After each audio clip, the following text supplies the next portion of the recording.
England की राजगद्दी साल 1509 से लेकर 1547 तक हेनरी के हाथों में हुआ करती थी।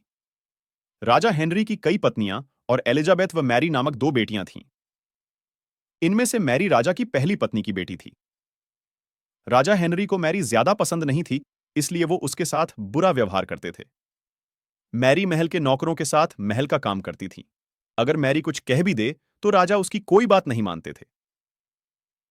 सन 1547 में जब राजा हेनरी की मौत हो गई, तो प्रजा की इच्छानुसार 16 शताब्दी के दौरान हेनरी की पहली बेटी मैरी को इंग्लैंड की राजगद्दी दे दी गई।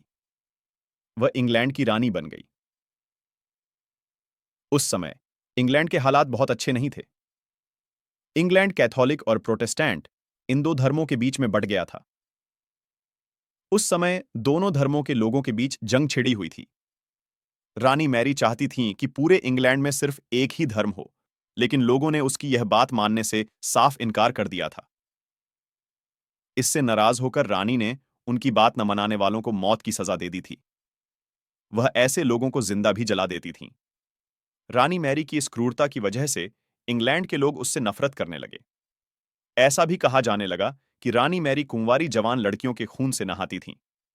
उसका मानना था कि उनके खून से नहाने से वह ज्यादा दिनों तक जवान रह सकती हैं।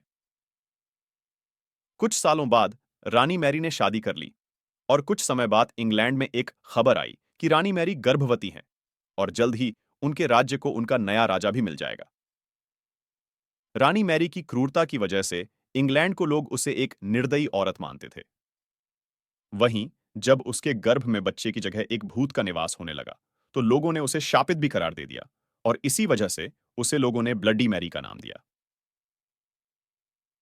कहानी से सीख। ब्लडी मैरी की कहानी हमें यह सीख देती है कि अपने निजी विचारों व सोच को लेकर दूसरे लोगों पर दबाव नहीं बनाना चाहिए। शांति और करुणा से लोगों का ख्याल रखना ही मनुष्य का धर्म है।